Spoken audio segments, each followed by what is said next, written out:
Tu penses que ça n'arrive qu'aux autres, que les histoires flippantes qu'on voit sur YouTube ou dans les threads Twitter, c'est juste du storytelling un peu trop dramatique. Mais pour Charlotte, 35 ans, tout commence comme une simple envie de briser la solitude. Un swipe à droite sur Tinder, un petit sourire charmant, un rendez-vous parfait. Julian y coche toutes les cases. Il est attentionné, drôle, romantique, presque trop parfait pour être vrai. Et tu sais quoi? C'est exactement ça le problème. Parce que quand la passion devient obsession et que l'amour vire au contrôle, il ne reste plus grand chose de romantique. Et le pire, c'est que Charlotte ne s'en rend compte que quand il est déjà trop tard. Ce que tu vas entendre là, c'est l'histoire d'une descente en enfer. Un cauchemar né d'un simple salut sur Tinder. Mais on n'en est pas encore là, revenons là où tout a commencé. Charlotte, 35 ans, rentre chez elle après une longue journée de travail. Elle se sent épuisée, mais aussi un peu seule. Ça fait des années qu'elle n'a pas eu de relation sérieuse et parfois la solitude pèse lourd. Elle décide de se détendre en parcourant Tinder, l'application de rencontre qu'elle a téléchargée il y a quelques semaines. Bon, elle fait défiler les profils sans grande conviction jusqu'à ce qu'elle tombe sur celui de Julian. Il a un sourire charmant, des yeux pétillants et une description qui semble sincère. Intriguée, elle décide de lui envoyer un message. « Salut Julian, joli profil, comment ça va ?» Il lui répond alors. « Salut Charlotte, merci, le tien est super aussi, ça va bien et toi ?» Ils commencent à échanger des messages et très vite Charlotte se rend compte que Julian est vraiment attentionné. Il lui pose des questions sur sa journée, ses passions, ses rêves et il semble vraiment intéressé par ce qu'elle a à dire. Après quelques jours de messages, ils décident de se rencontrer en personne. Leur premier rendez-vous, il est parfait. Julian choisit un restaurant chic mais pas prétentieux. Exactement le genre d'endroit que Charlotte aime. Il est à l'heure, il écoute attentivement tout ce qu'elle dit et il la fait rire. Charlotte, elle se sent spéciale, comme si elle avait enfin trouvé quelqu'un qui la comprend vraiment. Les rendez-vous suivants sont tout aussi parfaits. Julian lui envoie des fleurs, lui parle d'un futur ensemble après seulement quelques semaines de rendez-vous. Charlotte est flattée et se laisse emporter par cette romance naissante. Elle commence à se dire que peut-être, cette fois, c'est la bonne. Mais très vite, les choses commencent à changer. Julian devient excessivement possessif. Ça, sur le coup, elle le remarque un petit peu, mais ça lui fait pas dingue non plus dans la tête. Et vous comprendrez un petit peu après. Il lui demande de partager sa localisation à tout moment. Il la questionne sur chaque personne qu'elle voit et se met en colère quand elle prend du temps pour elle-même. Charlotte commence à se sentir étouffée, mais elle essaye de se convaincre que c'est juste une phase. C'est Julian qui est simplement très amoureux. Charlotte, elle est assise sur son canapé, téléphone à la main, elle fait défiler ses notifications et encore une fois, Julian lui a envoyé un message. Cette fois, c'est un simple « T'es où ?» Mais il est déjà 22h et elle commence à en avoir marre de devoir se justifier. Elle soupire et pose le téléphone à côté d'elle sans répondre. Depuis quelques jours, elle sent que quelque chose cloche. Julian, qui semblait si parfait au début, devient carrément oppressant. Chaque fois qu'elle ne répond pas dans la minute, il lui envoie des messages insistants. Ou pire, il l'appelle en boucle. Et si elle ose dire qu'elle était occupée, il part dans des discours interminables sur la confiance et l'amour. Autant vous dire que ça la fatigue. Elle essaye de relativiser quand même, peut-être qu'il est juste trop impliqué, trop passionné. Après tout, il fait tellement de choses pour elle. Il dit qu'il l'aime, qu'il veut construire quelque chose de sérieux. Ça devrait la rassurer, non? Mais au fond, ça la rassure pas du tout. Un soir, alors qu'elle rentre du boulot, elle trouve Julian devant sa porte. Bon, il ne l'avait pas prévenu, il est juste là, un bouquet de roses à la main. Surprise, c'est pour toi. Charlotte force un sourire, elle essaye d'avoir l'air heureuse, mais elle sent son estomac se nouer. Oh, Julian, qu'est-ce que tu fais là? Je voulais te voir, t'as pas répondu à mon dernier message. Alors, je me suis dit que je passerais. Elle hésite, mais elle finit par le laisser entrer. À peine installé dans le salon, il commence à lui poser des questions. T'étais où cet après-midi? Pourquoi t'as pas répondu? Elle lui explique qu'elle avait une réunion, qu'elle était occupée, mais il a pas l'air convaincu. Ouais, t'as toujours une excuse, T'es sûr que t'as rien à me cacher? Charlotte, elle se sent coincée, pourtant, elle a rien fait de méchant. Elle tente de changer de sujet, mais il insiste. La soirée, qui aurait pu être agréable, tourne vite au cauchemar. Quand il part enfin, elle se sent vidée, comme si elle avait passé des heures à marcher sur des œufs, toujours obligée de lui dire ce qu'il a envie d'entendre. Les jours passent et Julian devient de plus en plus intrusif. Il s'invite chez elle, sans prévenir, il lui demande de lui montrer son téléphone pour prouver qu'elle n'a rien à cacher. Et il se met à critiquer ses amis. disant qu'ils ne sont pas bons pour elle. Un soir, alors qu'elle sort avec une collègue pour boire un verre, elle reçoit un appel de Julian. Elle hésite à décrocher, mais finit par le faire pour éviter une scène après. « Ouais, t'es où? Pourquoi tu réponds pas à mes messages? Je suis sorti avec une collègue. » Avec une collègue, hein? Vraiment? T'es sûr que c'est pas avec un mec? Bon, là, comment vous dire que cette fois, ça en est trop pour Charlotte. Julian, stop, j'en peux plus. Tu me fliques, tu m'étouffes. On peut pas continuer comme ça. Alors là, il y a un silence au bout du fil. Puis, une voix froide. Si tu me quittes, Charlotte, je te jure que tu le regretteras. Après avoir entendu ça, elle raccroche, les mains tremblantes. Cette phrase résonne dans sa tête toute la soirée. Elle se rend compte que Julian n'est pas juste possessif, il est carrément dangereux. Elle décide qu'il est temps de mettre fin à cette relation. Mais elle a peur de ce qu'il pourrait faire. Et elle a raison, parce que Julian ne compte pas la laisser partir si facilement. Le lendemain, Charlotte prend une décision. Elle en parle à sa meilleure amie, Amélie. Elle lui propose de venir passer quelques jours chez elle, le temps que Julian se calme. Charlotte accepte, soulagée d'avoir un plan. Elle lui explique tout, les fleurs, les messages incessants, la phrase menaçante de la veille, et le comportement de Julian qui est passé d'un homme gentil, tout ce qui est de plus mignon, à quelqu'un de très possessif. Amélie, un petit peu plus pragmatique, lui dit clairement « Charlotte, ce mec est flippant, t'as rien à te reprocher. Mais si ça dégénère, t'appelles directement la police. Ok ?» Charlotte, elle hoche la tête, mais au fond, elle est pas si sûre. Julian n'a jamais été violent, pas physiquement en tout cas. Peut-être qu'elle dramatise un petit peu, peut-être qu'il va juste comprendre et la laisser tranquille. Elle lui envoie un message pour lui dire que c'est fini. Elle écrit alors « Julian, je veux plus continuer. Je me sens pas bien dans cette relation. Merci pour les bons moments, mais j'ai besoin de passer à autre chose. Je te souhaite le meilleur. » Elle appuie sur envoyer puis éteint son téléphone. Le soir même, elle commence à se détendre un peu chez Amélie. Elles regardent toutes les deux un bon film. Elles boivent un petit verre de vin. Et pour la première fois depuis des semaines, Charlotte se sent légère. Mais cette sensation ne dure pas. Vers 22h, quelqu'un frappe à la porte. Pas un petit toc-toc. Non, c'est fort, c'est rapide et c'est insistant. Charlotte se fige. « T'attends quelqu'un, Amélie ?» Non, pas du tout. Elles échangent un regard inquiet et Amélie va jusqu'à la porte et regarde par l'œilleton. « Merde, c'est lui !» Charlotte sent son cœur s'arrêter. « Quoi ? Mais comment il sait que je suis là ?» Amélie recule doucement et elles éteignent les lumières. La porte continue de trembler sous les coups de Julian. « Charlotte, ouvre-moi!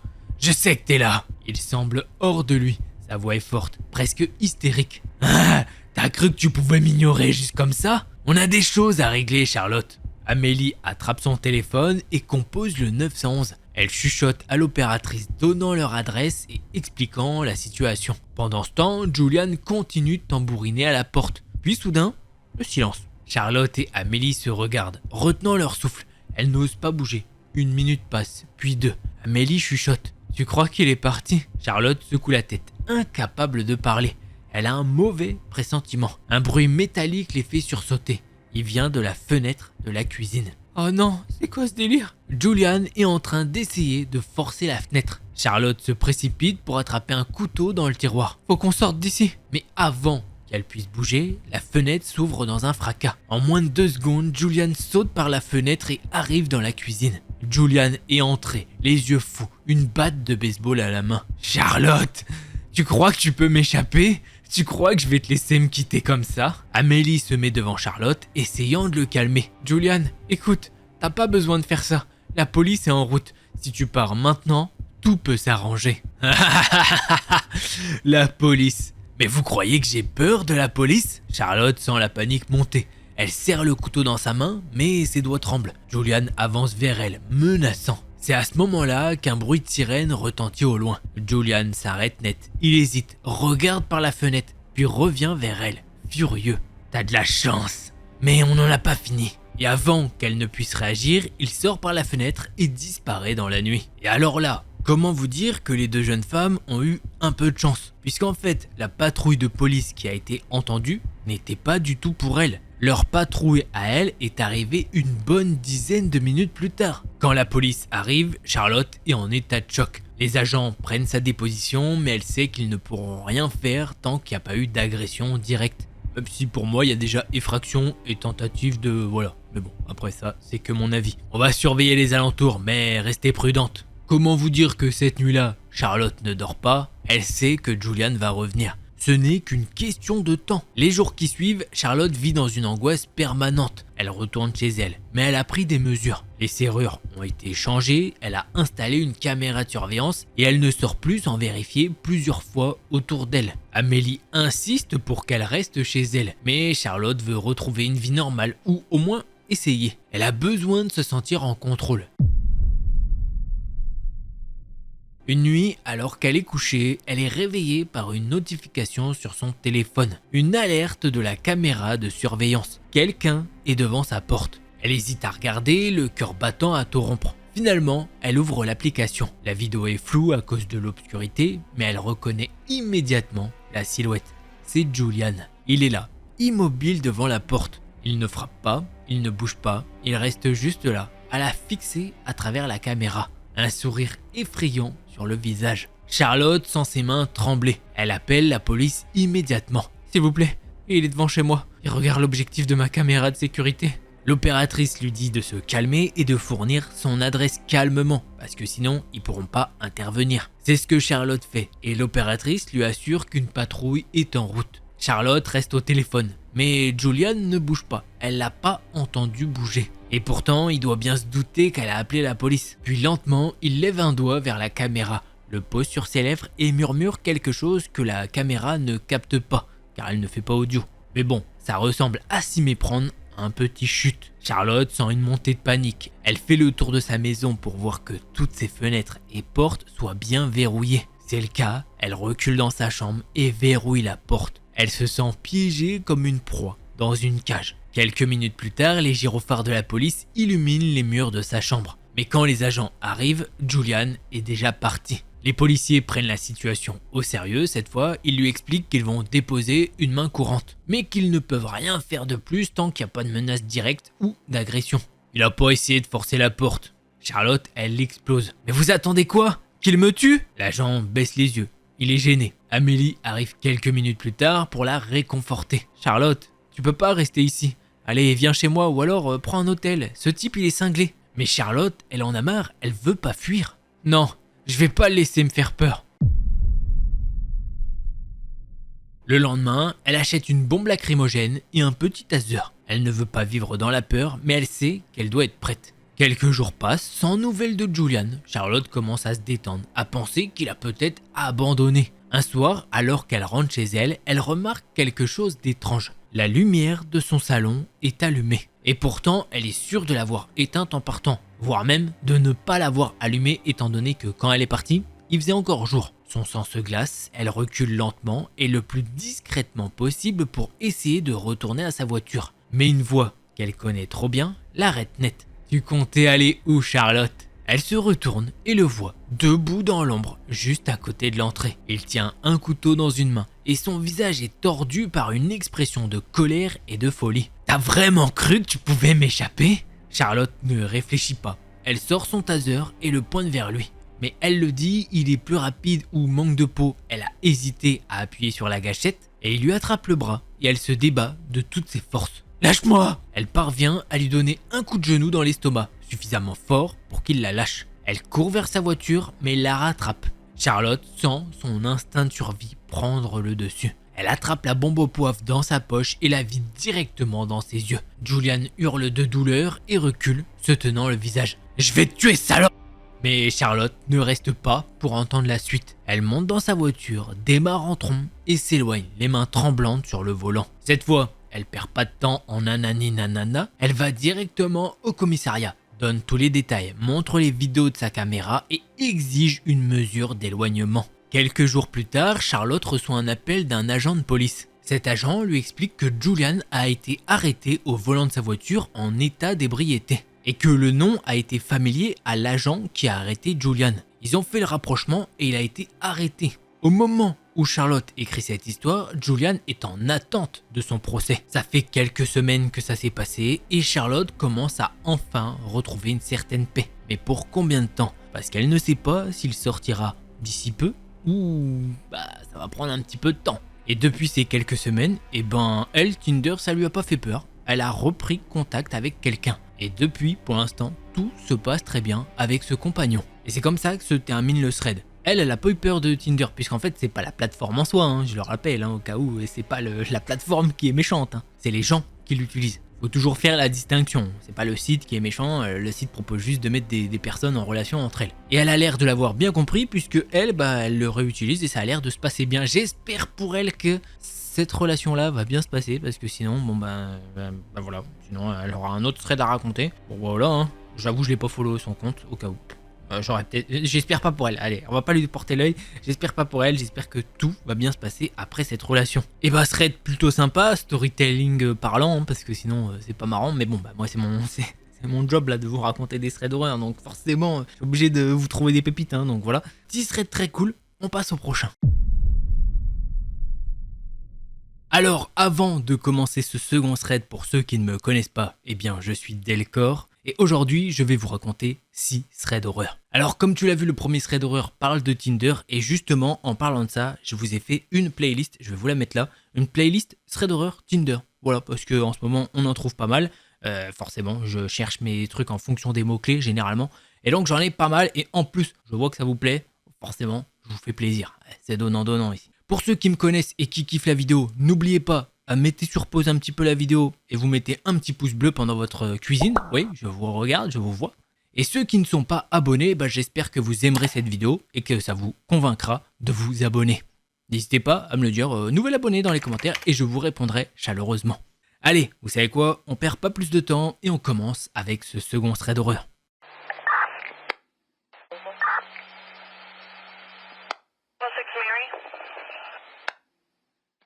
Je me pose une question.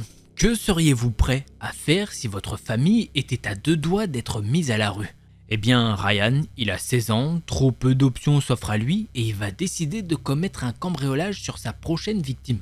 Enfin, est-ce vraiment sa victime vu ce qu'il va retrouver dans cette maison? Mais bon, je vous tease, mais que va-t-il découvrir? Eh bien ça, c'est ce que je vous invite à découvrir en écoutant le récit de ce thread d'horreur. Tout commence quand Ryan y fixe le mur décrépit de la chambre qu'il partage avec son petit frère. Il y a une tache d'humidité qui s'étale de plus en plus dans le coin, comme si elle voulait bouffer le plafond entier. Mais franchement, à ce moment-là, c'est le cadet de ses soucis. Ce qui le tord de l'intérieur, c'est la lettre posée sur la table du salon. Avis d'expulsion. 3 mois de loyer impayé, 3 semaines pour dégager. 3 jours avant que sa mère ne s'effondre complètement sous le poids de cette merde. Il l'a vu lire la lettre tout à l'heure. Elle pensait qu'il dormait, mais il l'a entendu. Elle a pas pleuré. Elle pleure jamais devant eux. Mais il sait qu'elle est au bout. Ryan a 16 ans, il est pas con, hein, il sait bien que l'argent pousse pas sur les arbres et que peu importe à quel point sa mère se tue à la tâche, les fins de mois sont de plus en plus catastrophiques.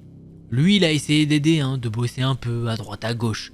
Mais qui veut embaucher un môme sans diplôme ni expérience? Personne. C'est pas avec les 10 $ qu'il chope ici et là qu'il va réussir. Alors, il a pris une décision. Une décision de merde, peut-être, mais une décision quand même. Il va voler. C'est pas un petit truc minable, genre piquer des bonbons à l'épicerie, non. Il va faire un vrai coup. Une maison bien remplie, des objets qui valent cher, faciles à revendre. Une seule bonne prise et il pourrait les sauver du bordel dans lequel ils sont. Il repense à la baraque qu'il a repérée en rentrant du lycée. Une maison énorme posée dans un quartier résidentiel où les riches pensent même pas à fermer à clé leurs fenêtres. Les proprios ont l'air d'être du genre à partir souvent. Des gens qui voyagent. Ryan, il sait que c'est risqué. Il a peur. Bien sûr qu'il a peur. Mais il a plus peur encore de voir sa mère s'effondrer. De voir son petit frère dormir sous un pont. Il inspire profondément. C'est ce soir. Il va le faire. Ryan attend que la nuit tombe bien pour de vrai. Pas question de se pointer alors qu'il reste un peu de lumière. Il veut pas se faire choper avant même d'avoir essayé. Il a tout préparé. Sweat à capuche sombre, pantalon noir, chaussures silencieuses et un sac à dos. Mais surtout, il a pensé aux gants. Il est pas bête, il sait que laisser des traces, c'est le genre de connerie qui peut tout foutre en l'air. Alors il enfile ses gants en latex bien serrés en inspirant profondément. Il traverse le quartier en rasant les murs. Le cœur qui tape tellement fort qu'il a l'impression que tout le monde peut l'entendre. Mais il n'y a personne dehors. Il avance. Chaque pas semble durer une éternité. La maison est là, devant lui, grande, bien entretenue, avec ses grandes fenêtres qui montrent un salon nickel, comme si personne y vivait vraiment. Il s'approche d'une fenêtre sur le côté. Comme prévu, elle est entrouverte. Ces riches pensent que le danger, c'est toujours pour les autres. Bah, tant mieux pour lui. Il glisse ses doigts sous le rebord, soulève doucement. Pas de bruit. Parfait. Il se hisse à l'intérieur avec la discrétion d'un petit chat. Son souffle est court, mais il se force à rester calme. Premier objectif, trouver des petits trucs de valeur. Il repère vite fait un portefeuille sur la table de l'entrée. Vide, rien d'intéressant. Il fouille les tiroirs de la cuisine, juste des vieilles pièces, quelques billets froissés. Mieux que rien, mais pas suffisant. Pas de quoi empêcher l'expulsion. Il continue d'avancer, plus profond dans la maison. Les murs sont décorés de cadres, de photos de famille, rien qui se revend. Il ouvre une porte qui donne sur une pièce sombre. L'odeur change direct. C'est métallique, âcre, avec une pointe de chimique qui lui pique les narines. Ça sent le formol, mais il sait même pas ce que c'est sur le moment. Il plisse le nez, dégoûté, et avance à petits pas. L'air est lourd, étouffant, comme s'il collait à sa peau.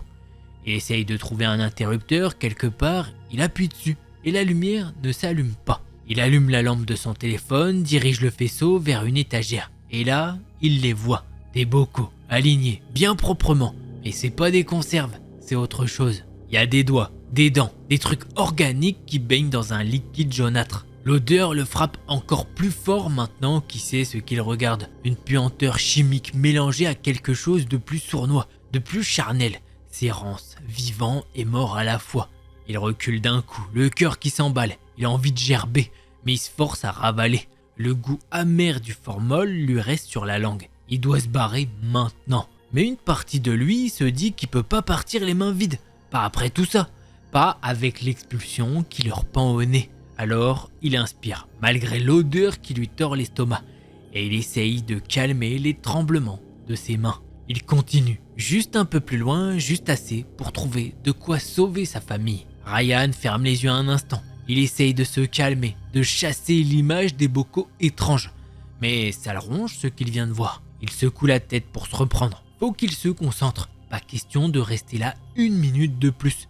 Il doit fouiller un peu plus pour trouver quelque chose à emporter. Il continue de progresser dans la maison. Mais son cœur est une machine folle qui bat trop vite. Chaque bruit, chaque craquement, il le sent dans sa poitrine. C'est pas dans la cuisine ou le salon que ça va se passer. Il faut monter à l'étage. Là où le vrai butin est sûrement planqué. Il arrive en haut des escaliers, s'arrête un moment pour écouter. Tout est calme, trop calme. Il prend son souffle, ajuste ses gants et pousse doucement la porte d'une pièce. La pièce est sombre, juste un peu de lumière qui filtre à travers les rideaux. Un lit immense, un homme endormi, une couverture en désordre. Ryan s'approche de la table de chevet, la main tremblante. Une grosse montre en or, une Rolex sûrement. Elle brille à la lumière faible. Il la fixe un instant. Ça vaut une petite fortune. De quoi tenir plusieurs mois, ou plus s'il arrive à la revendre. Le dilemme est là.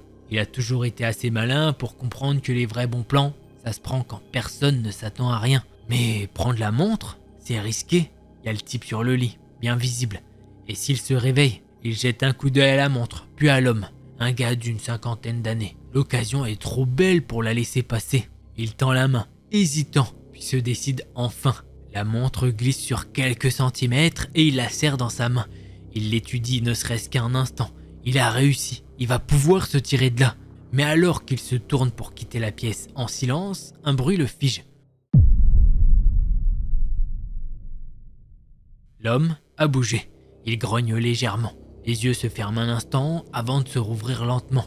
L'instant de trop. « Qu'est-ce que tu fais chez moi ?» Ryan a à peine le temps de comprendre que l'homme est déjà sur lui, se jetant sur son bras, le serrant avec une force surprenante. La montre tombe au sol. Il veut la ramasser, mais son bras est pris dans une poigne de fer. L'autre hurle, sa voix rauque se mêlant à la panique de Ryan. Dans un éclair, Ryan se débat. Il se débat comme il peut. Il frappe tout ce qu'il peut. Il cherche une issue. Le type est fort, plus fort que ce qu'il avait imaginé. D'un coup de pied désespéré, il réussit à décrocher son bras de l'emprise du type. Il jette en avant, trébuche mais se relève.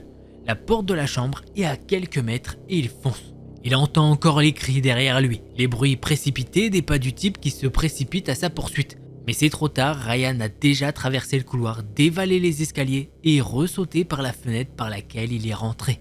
Il ne s'arrête pas, Il court jusqu'à la rue, sans même penser à vérifier si quelqu'un l'a vu. C'est la dernière de ses préoccupations. Il est dehors, il est vivant. Ryan n'a jamais couru aussi vite de sa vie. Il court à en perdre haleine. Les rues sont vides, tout est silencieux. Mais son cœur, lui, bat un rythme infernal. Ses poumons se déchirent à chaque inspiration. Il ne pense même plus à où il va. Il fuit cette maison, cet homme, cette putain de montre. Il fuit cette maison et cet homme. Il ne peut pas croire qu'il l'a fait. Il a eu la montre, il a ce putain de jackpot. Mais maintenant, tout ça n'a plus aucune importance. Ce qu'il vient de vivre, cette scène de folie, ça le hante déjà. Son corps tremble, pas de froid, juste l'adrénaline qui continue de circuler comme un poison dans ses veines. Les bruits derrière lui sont devenus flous, mais son esprit les entend encore. Il imagine le type en train de crier, d'appeler la police. Il doit se barrer avant qu'il ne le retrouve. Son cerveau est en mode survie. Plus de calcul, plus de plan, juste s'échapper et rapidement. Il tourne au coin de la rue, son pied glisse un peu sur le pavé mouillé. Il relève la tête, regarde autour de lui, il n'a pas encore vu de voiture de police. Peut-être que ce sera une bonne chose, peut-être qu'il a une chance. Il commence à ralentir, mais il a l'impression que s'il s'arrête, tout va s'effondrer. Ses mains sont trempées de sueur et la montre qu'il a prise, elle est toujours là, dans sa poche, froide et lourde. Comment il va faire pour la revendre? Il n'a pas le temps d'y réfléchir en vrai. Tout ce qu'il sait, c'est qu'il doit rester discret, ne pas attirer l'attention. Il avance encore, ses pensées en vrac, sa respiration se stabilisant petit à petit. Puis, sans s'en rendre compte, il se trouve devant chez lui. La lumière du salon est allumée, à travers le rideau. Sa mère doit encore être éveillée, à tenter de comprendre ce qu'elle va faire pour régler les factures. Il s'arrête devant la porte et hésite. Il pourrait tout effacer maintenant, oublier le coup qu'il vient de faire, oublier la montre, oublier la peur. Mais il sait qu'il ne peut pas. Il lève la main, frappe à la porte, un simple coup, juste pour être sûr, parce que là, tout a changé. Quand la porte s'ouvre, c'est sa mère qu'il regarde, ses yeux pleins de fatigue et un soupçon d'inquiétude. Elle sait qu'il a fait quelque chose, mais ne dit rien. Elle attend, comme elle a toujours fait. Ryan lui tend la main et la montre brille dans la lumière tamisée de l'entrée. Elle regarde ce morceau de métal et pour une fraction de seconde, tout semble s'arrêter. Il a l'impression que la situation se fige. Il a l'impression qu'elle sait déjà tout. Mais elle ne dit rien, pas tout de suite. Elle prend la montre, regarde Ryan avec une lueur étrange dans les yeux. Un mélange de soulagement et d'incompréhension. On va s'en sortir, maman. On va s'en sortir. Ryan sait que ce qu'il vient de faire est horrible. Mais il n'avait pas d'autre choix, non? Ryan va dans sa chambre et se pose sur son lit.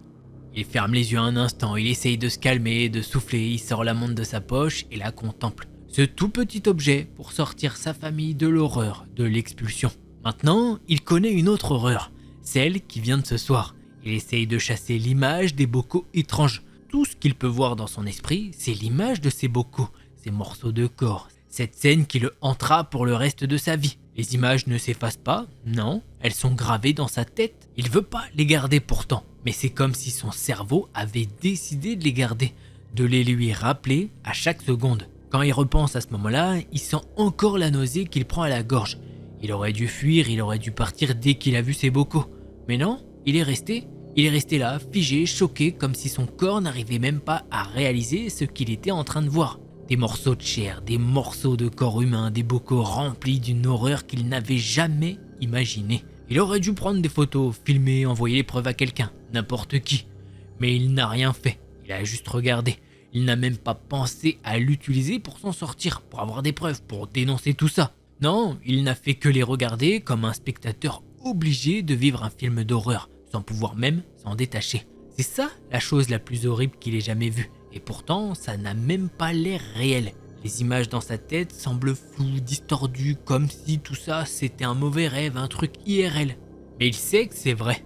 C'était pas un rêve, c'était pas un film, c'était la réalité. Et la réalité, parfois, il aurait dû réagir, il aurait dû crier, fuir, peut-être même appeler la police. C'est ce qu'il se dit. Moi, vu le contexte, je me dis que vaut mieux pas. Quand t'es en train de faire un cambriolage, c'est pas le meilleur truc à faire. Mais bon.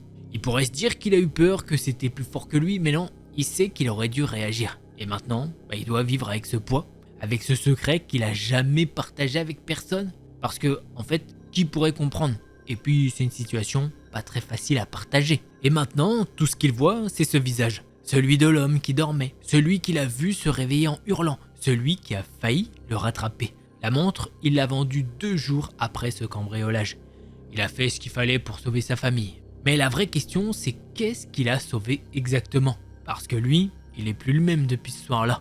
Mais au moins, grâce à lui, sa famille se porte mieux depuis cette histoire. Sa mère a réussi à retrouver un taf qui paye mieux et qui permet de supporter à elle seule le loyer de l'appartement. Sa mère sait qu'il a fait quelque chose de pas net pour avoir cet argent, mais elle sait également que c'était soit ça, soit la rue. Et vivre dans la rue, dans un quartier comme le leur, c'était pas du tout envisageable. Et c'est comme ça que se termine le récit de Ryan. Autant vous dire que je pense que c'est une histoire américaine, je sais pas le quartier dans lequel il habite, mais clairement, aux États-Unis, c'est pas la même qu'en France. Il n'y a pas toutes les aides ou quoi. Donc clairement, on peut comprendre, c'est horrible parce que lui, il fait un cambriolage qui est pas fou. On va pas lui dire, vas-y, c'est bien, mec. Mais en même temps, sinon c'est ça ou la rue.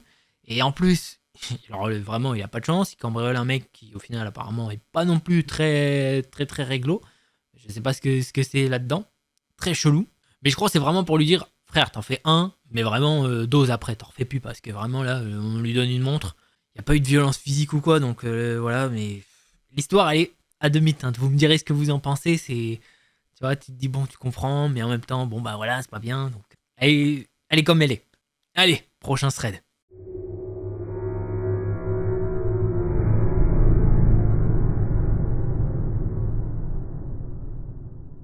Louise a 22 ans quand tout ça lui tombe dessus. À ce moment-là, elle bosse dans une petite épicerie qui un jour finit carrément à la une des journaux. Et dans la vidéo qui circule, on la voit clairement et le nom de l'épicerie est bien visible. Elle revient de vacances tranquille et une collègue lui dit qu'un mec passe tous les jours depuis une semaine pour demander après elle. Louise, un peu paumée, demande qui c'est et pourquoi il vient. On lui répond que personne ne sait trop, mais qu'il semble avoir à peu près son âge et qu'il a l'air chelou. Quelques heures plus tard, rebelote, sa collègue revient lui dire que le gars est encore là, à poser des questions sur elle. Appelons-le James, vu qu'elle ne se souvient même plus de son vrai nom. Et dans l'arrière-boutique, il y a un ordi qui affiche les images des caméras de surveillance du magasin. Elle mate les écrans et elle reconnaît pas le type. Mais bon, elle décide d'aller lui parler pour voir ce qu'il veut. Le mec est clairement bourré. Il lui balance qu'il l'a vu à la télé et qu'il veut l'inviter à sortir. Louise lui sort direct. Désolé, mais j'ai un copain.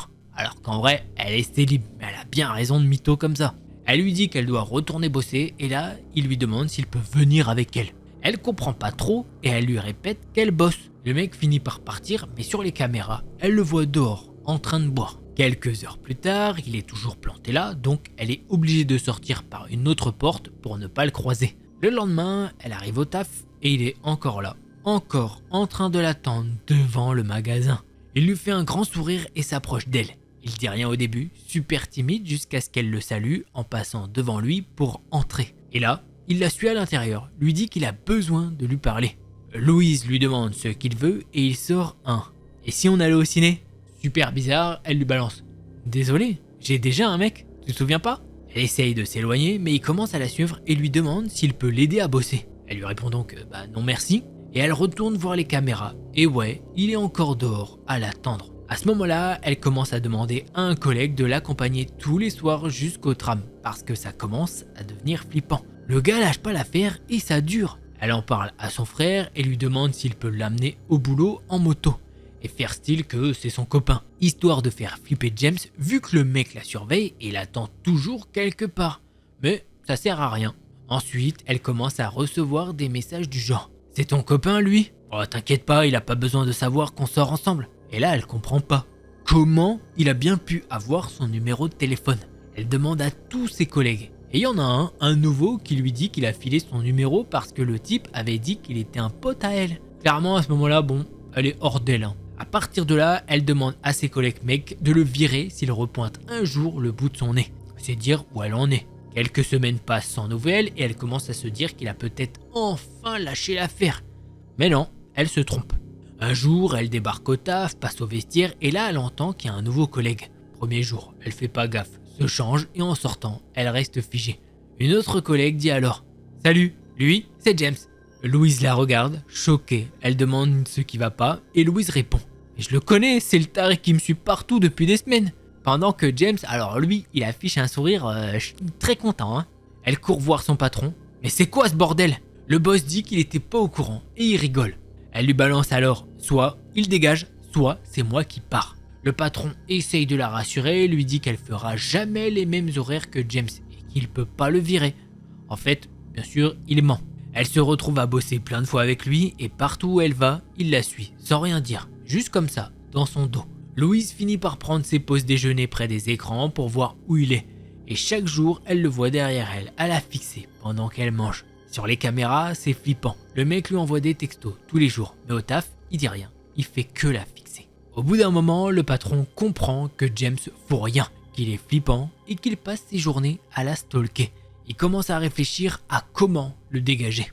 Un jour, Louise le voit bourré au boulot. Elle le signale et là, il se fait enfin virer. Et c'est ce jour-là que le harcèlement s'arrête pour de bon. Vraiment, le jour où elle l'a vu débarquer dans le boulot, elle a dû se dire « Non mais c'est une conspiration, tout le monde se fout de ma gueule. On donne mon numéro, le gars il débarque au boulot en mode « Salut, c'est moi, c'est moi ». Je sais pas comment il s'est fait embaucher. Le mec il est bourré à 24. Enfin, normalement, tu peux pas le prendre. Je sais pas.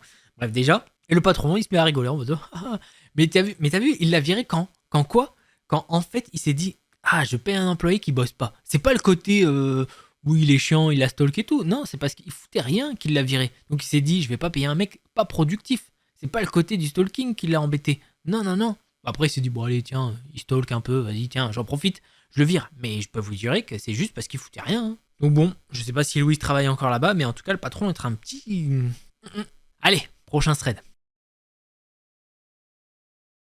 Kendall a genre 4 ans quand ça se passe, donc c'est apparemment vers 1997. Ce soir-là, c'est l'été, il fait chaud, alors sa mère décide de l'emmener, elle et ses frères, dans un parc aquatique. Apparemment, dès qu'on passe l'entrée, on tombe direct sur une espèce d'aire de restauration, avec un petit point info et un plan du parc. À gauche, il y a une salle de jeu à l'intérieur, et juste à côté dehors, des montagnes russes. Et tout derrière cette salle de jeu, il y a une énorme piscine à vagues. À droite de l'entrée, c'est la zone pour les gamins, avec plus loin la rivière artificielle et tous les grands toboggans. Comme ses frères sont plus grands et veulent faire les gros toboggans, Kendall reste avec sa mère et elles vont du côté du parc pour enfants. Elle se souvient avoir joué un peu, elle se fait même des copains. Et là, il y a un petit garçon qui vient lui demander si elle veut aller à la piscine à vagues avec lui. Depuis qu'elle est petite, sa mère lui répète bien qu'elle n'a pas le droit d'y aller sans adulte. Donc, elle lui dit non. Mais le petit insiste, il lui dit que c'est pas grave, que son père est déjà là-bas et qu'il les attend. Et qu'il a déjà prévenu sa mère qu'il allait les surveiller. Et là, comme elle est petite et toute excitée par la piscine à vagues depuis qu'ils sont arrivés,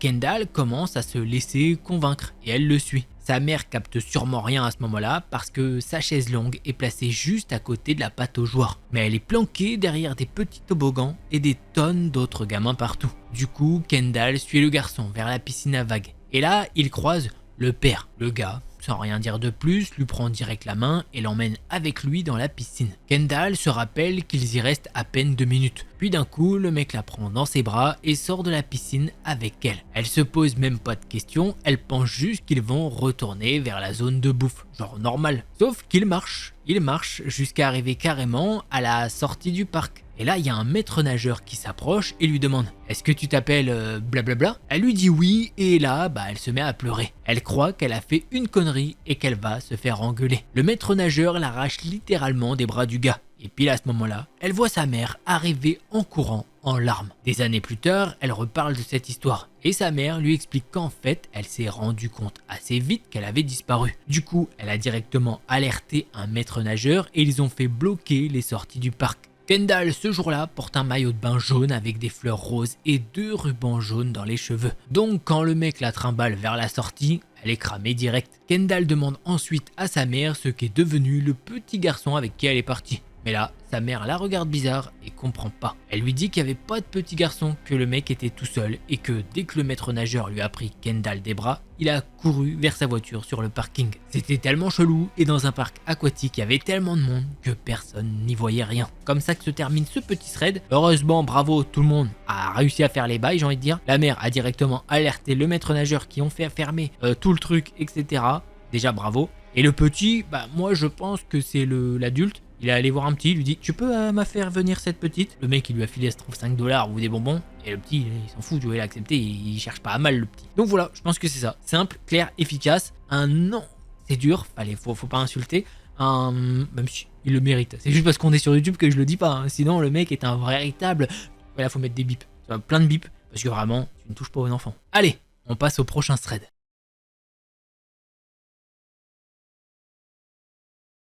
Alors, ça arrive quand Julie est jeune. Elle doit avoir 5 ou 6 ans, peut-être au début des années 2000. Elle est née en Californie et y a vécu pendant environ 11 ans avant de déménager à l'autre bout du pays. Ses parents sont séparés, alors elle rend souvent visite à son père tous les week-ends. Ils vivent dans un petit appartement à environ 10 minutes à pied d'un petit magasin de proximité, une sorte de station-service, et juste en face d'un Barnes & Noble d'où travaille sa mère. Le père de Julie est seul, mais un peu insupportable. De temps en temps, une nouvelle femme arrive et il la présente à Julie. Puis elle retourne regarder les dessins animés. Un jour, il ramène à la maison une autre femme. Encore une fois, il les présente. Elle s'appelle Laurie, Julie n'y pense même pas vraiment, elle s'en fout en vrai. Elle ne lui semble pas familière et son nom ne lui dit rien non plus. Julie continue de regarder des dessins animés. Son père lui dit qu'il doit aller acheter des cigarettes ou quelque chose au dépanneur du coin et qu'il revient tout de suite. Ne voulant pas la laisser seule, il demande à Laurie de la surveiller un instant. Dès que son père est parti et qu'il n'est plus visible, Julie pense que Laurie lui dit qu'elle devrait aller à pied à la librairie ou faire une petite promenade. Bon, Julie ne se souvient pas exactement des mots, mais elle se rappelle qu'elle a tenu la main de Laurie et qu'elles ont traversé la rue jusqu'à Barnes & Noble. Elles entrent et Julie regarde les gens à la caisse pour voir si sa mère est là. Sa mère n'est pas là, mais Julie hausse les épaules. Elles sont à mi-chemin du magasin quand Julie entend une voix familière l'appeler par son nom. C'est Lucie, l'amie et collègue de sa mère. Elles allaient souvent chez elle et Julie jouait à des jeux vidéo avec les deux fils. Julie est tout de suite excitée de la voir et crie son nom. Lucie répond alors « Hé, viens ici une minute !» Julie court vers elle et se jette dans ses bras. À ce moment-là, Lucie commence à l'accompagner ailleurs. Elle lui demande si elle veut une sucette et l'emmène jusqu'au bureau réservé aux employés à l'arrière. Julie ne remarque même pas que Laurie est partie. Lucie parle à la radio et dit à Julie d'attendre dans le bureau. Julie réalise maintenant que Lucie avait appelé la sécurité. Apparemment, elle était en train de se faire kidnapper, mais elle n'en avait aucune idée. Julie découvre plus tard que les enfants de Laurie lui avaient été enlevés parce qu'elle n'était pas apte à s'en occuper. Laurie avait déjà travaillé dans la librairie Barnes & Noble et avait été renvoyée. La mère de Julie et Lucie savaient donc à quel point elle était instable. Lucie avait appelé sa mère pour lui raconter ce qui s'était passé. Sa mère est immédiatement venue la chercher et est retournée à l'appartement de son père pour lui dire ses 4 vérités. Julie ne se souvient pas si sa mère l'a ramenée avec elle ou si elle l'a laissée avec son père après ça, mais elle lui rendait toujours visite tous les week-ends. Elle ne sait pas si Laurie a été retrouvée et arrêtée, ni ce qui se serait passé si Lucie n'avait pas travaillé ce jour-là, ou si elle ne l'avait même jamais vue. Julie est super heureuse qu'elle l'ait vue. Voilà, notre petite Julie a survécu à peut-être possiblement un kidnapping. Voilà, tout simplement. Le père est un inconscient total. Voilà, mais bref, après c'est... Je comprends pas. C'est père qui... Enfin moi je sais pas, mais moi j'ai une fille, je te jure ça va être surprotecteur à mort. Malheureusement, ça va être un peu chiant, mais je préfère ça que... Enfin après je dis ça, mais bon, bref, on n'y est pas encore. Hein. Allez, on passe au prochain thread.